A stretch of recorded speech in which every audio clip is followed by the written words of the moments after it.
ओम गणेशाय नमः। ओम नमः शिवाय। मैं निखिल ज्योतिषाचार्य आप सभी का मेरे चैनल पर पुनः स्वागत करता हूं। आशा करता हूं कि आप सभी स्वस्थ होंगे। महादेव की कृपा आप सभी पर सदैव बनी रहे। कि वीडियो मेष यानी कि एरीज के लिए बहुत विशेष है, क्योंकि वीडियो है आने वाले सप्ताह यानी कि 5 मई से 11 मई 2025 के साप्ताहिक राशिफल के बारे में।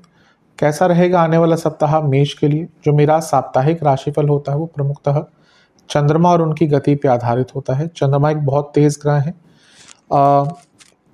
तेज भी हैं, 2.25 से 2.5 दिन में राशि बदल लेते हैं, मन के कारक हैं। और उनकी विशेषता ये भी होती है जिस भी भाव में जाते हैं उसको एक्टिवेट कर देते हैं, जिस भी ग्रह के साथ संबंध बनाते हैं उनको एक्टिवेट कर देते हैं। इसीलिए डे टू डे एक्टिविटीज़ पर उनका इम्पैक्ट बहुत रहता है और इसलिए साप्ताहिक राशिफल की विशेषता बहुत होती है। क्या प्रभाव रहेगा आने वाले सप्ताह में ग्रहों का हमारे ऊपर, ज्योतिष के माध्यम से थोड़ी बहुत गाइडेंस प्राप्त करने के लिए, क्या संभावित अच्छा या बुरा हो सकता है उसको समझने के लिए ये साप्ताहिक राशिफल बहुत अच्छा होता है। यदि आपकी लग्न राशि या चंद्र राशि मेष है, दोनों ही गाइडेंस के लिए इस राशिफल को देख सकते हैं। जहाँ से ज़्यादा सूट करता है, रिलेट करता है, वहाँ से ऑब्जर्व कीजिए। व्यक्तिगत तौर पे मेरा मानना है लग्न राशि से देखेंगे तो अच्छा है। इनकेस नहीं पता आपको अपनी लग्न राशि, तो आप अपनी चंद्र राशि से भी इसको ऑब्जर्व कर सकते हैं।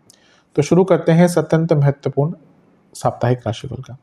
चंद्रमा 5 तारीख को आपके पंचम भाव यानी कि सिंह में आ जाएंगे और 8 तारीख सुबह के 5 तारीख को दिन के 2 बजे के आसपास होंगे और 8 तारीख को सुबह के 3 बजे के आसपास उनका प्रवास पंचम में हो जाएगा। पंचम के चंद्रमा अच्छा ही प्रभाव देते हैं।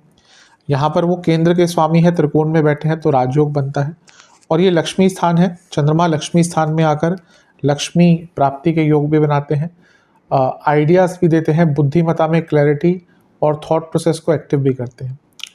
यहाँ पे ध्यान देनी बात है कि मंगल यहाँ पर केतु और चंद्रमा यहाँ पर केतु और मंगल द्वारा पाप कर्तरी योग में है।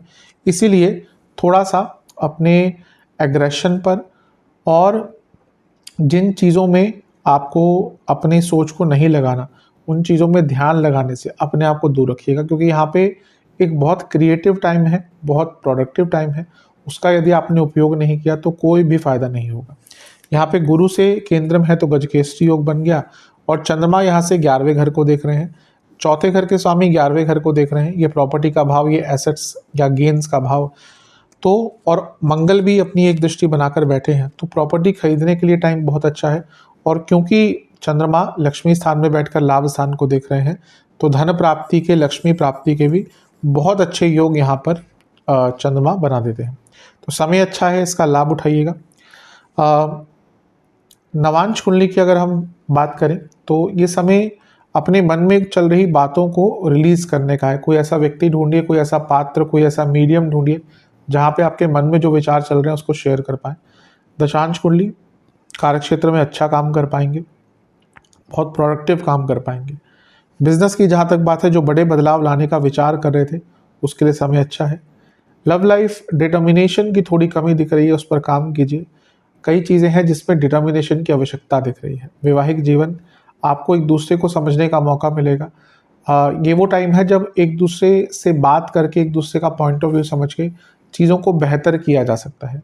स्टूडेंट्स के लिए कोई बहुत अच्छी न्यूज़ आती हुई दिख रही है, कोई बहुत बड़े काम बनते हुए दिख रहे हैं। सेहत के दृष्टिकोण से आपको एंग्जाइटी, लोअर बॉडी में प्रॉब्लम और पेट के रोग रहेंगे। सर्वाष्टक में आपका 10वां घर बली है, 10वां घर बली है, चंद्रमा 10वें से अष्टम में है। जो लोग जॉब चेंज करने का प्रयत्न कर रहे थे उनके लिए भी समय अच्छा है।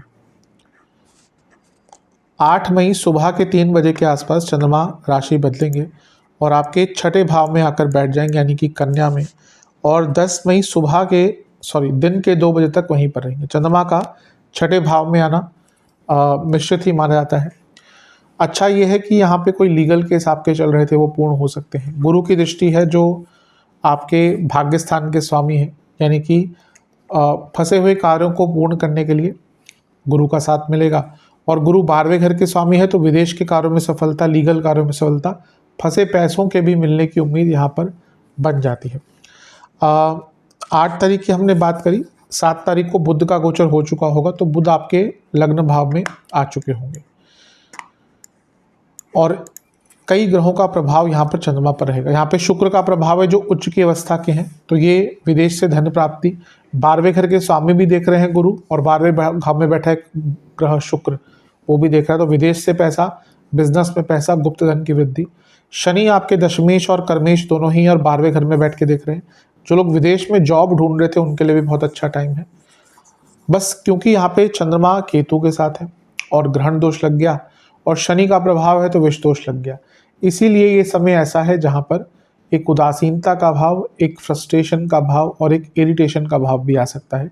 अपने आप को इन चीज़ों से जितना दूर रख सकते हैं उतना अच्छा है, क्योंकि कहीं ना कहीं जब भी हम इरिटेट होते हैं, फ्रस्ट्रेट होते हैं, हम गलत कार्य करते हैं, गलत चीज़ों को एक्सेप्ट करते हैं, गलत डिसीजन लेते हैं। तो अपने आप को इन सब चीज़ों से जितना दूर रखेंगे उतना आपके लिए श्रेष्ठ है।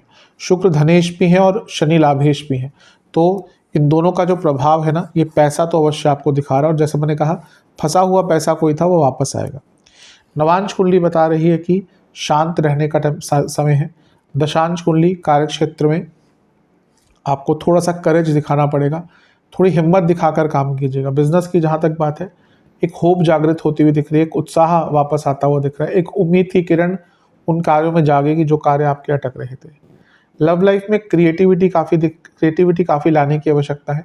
ऐसा लग रहा है कि चीज़ें बहुत बोरिंग हो गई, उनको दोबारा जागृत कीजिए। वैवाहिक जीवन शांत रहिए, बहुत शांति से अपने लाइफ पार्टनर से बात कीजिए। जहाँ पे थोड़ा गुस्सा दिखाया वहीं पे बातें बिगड़ जाएंगी। स्टूडेंट्स की जहाँ तक बात है, थोड़ा अवेयर रहिए, आप और भी बहुत कुछ अच्छा कर सकते हैं, पर आपके अंदर अवेयरनेस की ही कमी दिख रही है। सेहत की जहाँ तक बात है, पेट के रोग भयंकर रहेंगे, इन्फ्लेमेशन, इंडाइजेशन बहुत तंग करेगा। सर्वाष्टक में आपका फिर से 10वां घर बली है। कार्य क्षेत्र में बहुत प्रोडक्टिव कार्य करने के लिए बहुत अच्छा समय। 10 तारीख दिन के 2 बजे के आसपास चंद्रमा आपके 7वें घर में आ जाएंगे, यानी कि तुला में, और सप्ताह के अंत तक यहीं पर रहेंगे। चंद्रमा का 7वें घर में आना न्यूट्रल माना जाता है, ना ही अच्छा ना ही बुरा, लेकिन क्योंकि वो आपके केंद्र के स्वामी है इसलिए उनका 7वें घर में आना आपके लिए अच्छा ही माना जाएगा। ये राजयोग बनता है एक प्रकार से। यहाँ से जो चंद्रमा है वो लग्न को देखेंगे। चंद्रमा 10वें भाव से 7वें के स्वामी हैं और 10वें से 10वें में बैठे हैं और सूर्य के द्वारा दृष्ट हैं, तो पूर्णिमा योग बन गया और सूर्य उच्च के हैं। तो हफ्ते के अंतिम भाग में आपके रिकॉग्निशन आदि के, प्रमोशन आदि के बहुत अच्छे योग बन रहे हैं। बुध का प्रभाव भी, और बुध दोनों ही उपचय भावों के स्वामी हैं आपके लिए, तो जीवन में आ रही बाधाओं से भी निकलने का मौका मिलेगा, ये भी आपके लिए बहुत अच्छा है। मंगल का प्रभाव है, चंद्र मंगल योग बन गया। मंगल लग्नेश हैं और 4थे घर में बैठे हैं और 4थे से 4थे में बैठे चंद्रमा को देख रहे हैं। कोई कंस्ट्रक्शन का काम स्टार्ट कराना था, कोई रेनोवेशन का काम स्टार्ट करना था, या फिर पुनः कोई प्रॉपर्टी खरीदनी थी, बहुत अच्छा टाइम है। एक ही चीज़ है तो जो कष्टकारी होगी वो है गुरु से 6ठे में आना, यानी कि शकट योग का बन जाना। और शकट योग से क्या होता है, कोई ना कोई महत्वपूर्ण कार्य आपका अटक सकता है, तो बहुत प्लानिंग से काम को कीजिएगा, क्योंकि ये शकट योग बने बनाए कामों में विघ्न या फिर उनको डिले करवाते ही है। मंगल का प्रभाव होगा, मंगल अष्टमेश भी हैं, तो अचानक से धन प्राप्ति आदि तो ठीक है, लेकिन गुस्से पर थोड़ा सा कंट्रोल कीजिएगा। जहाँ तक नवांश कुंडली की बात है, इंट्यूशन आपकी बहुत अच्छी दिख रही है। दशांश कुंडली थोड़ा सा आपको अपने जीवन में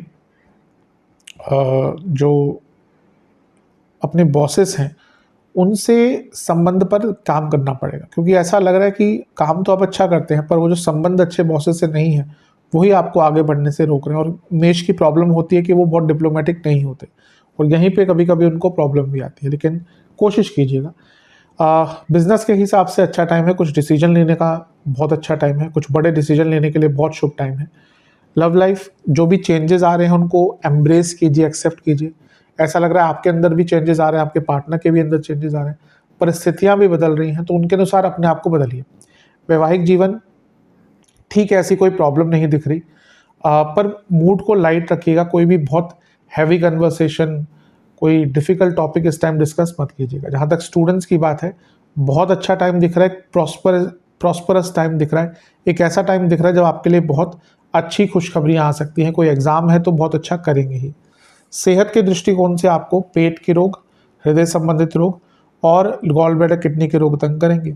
सर्वाष्टक में फिर से 10वां घर बली है। पूरे ही हफ्ते में कर्म स्थान का बली होना, यानी कि ये हफ्ता आपका बहुत प्रोडक्टिव जाने वाला है।